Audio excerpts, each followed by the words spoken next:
Hello, my name's Trinity and welcome to my video about mixed reality in the education sector of the medical industry.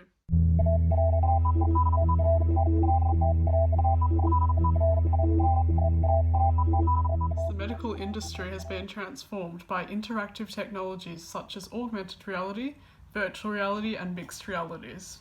But first, let's take a look at what these realities really are and how they can be implemented in educational settings. Augmented reality, or AR, refers to interactive virtual content, which can include images, audio, video, textual information, and three-dimensional objects used to enhance understanding and engagement. Loomis. Virtual reality is referred to as live streaming of 360-degree video in a virtual interactive environment. Virtual reality headsets enable individuals to see, hear, and feel new computer-generated environments. The way we perceive and view these environments in our minds is not connected to our physical body. However, when a reality is virtual, the external elements are given to us according to Alcote.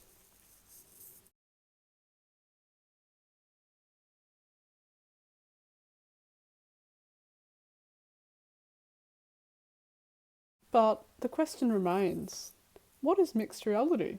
It is not just simply a mixture of both augmented and virtual reality. However, it is described by Alcote from Milgram et al. As a reality-virtuality continuum.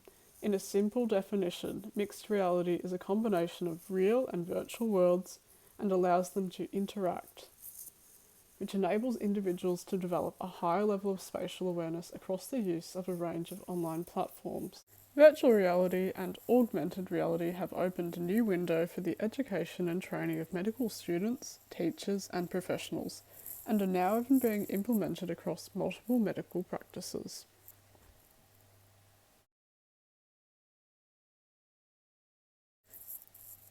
Virtual reality is used in a range of medical settings because it assists surgeons in the pre-operative planning stages and is used as a form of three-dimensional visualization.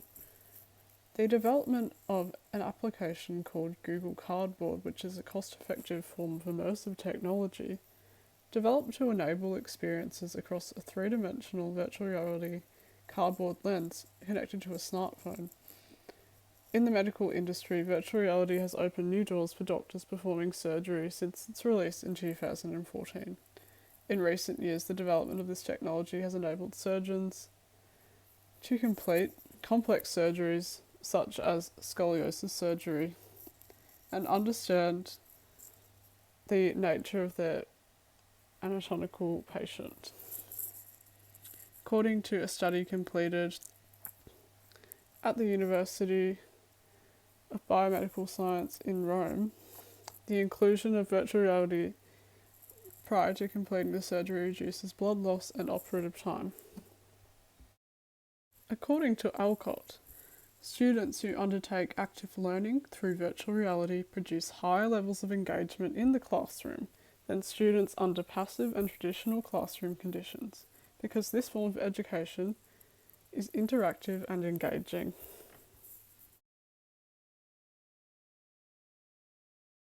Furthermore, augmented reality is providing multiple opportunities for students to get engaged in universities and schools. Furthermore, augmented reality is providing multiple opportunities for students to get engaged in schools and universities across the globe. The anatomical study of the heart proves to be difficult for up to 56% of students. An application called CardioSim enables students to explore the anatomy of the heart through analysing three-dimensional computer-generated images and simulations of heart-related diseases, and presents multiple levels of heartbeats which are normal and irregular. King Abdulaziz University. This form of education is useful to medical students who are unable to undertake procedures in heart surgery themselves, and this enables them to assess their own level of learning and engagement within classes. Other applications which provide information about the heart are AR Anatomy 4D, which provides animated images of the human body's internal organs, My Organ Anatomy, which provides 3D graphics, The use of virtual reality applications for the psychological treatment of soldiers and war veterans suffering from PTSD, otherwise known as post-traumatic stress disorder, has enabled soldiers to gain relief through undertaking computerized versions of moments which trigger their anxiety to ensure that the implications of this disorder are reduced after some time. Otherwise known as exposure therapy, this technique was explored after the Vietnam War, and virtual reality-based immersion provides a similar level of therapy for these veterans. However, how can pain and anxiety really be reduced? Is virtual reality a new form of psychological pain medicine?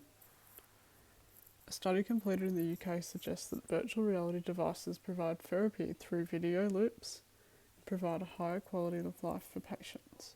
Virtual reality, however, does not reduce chronic pain. It can relieve stress and anxiety.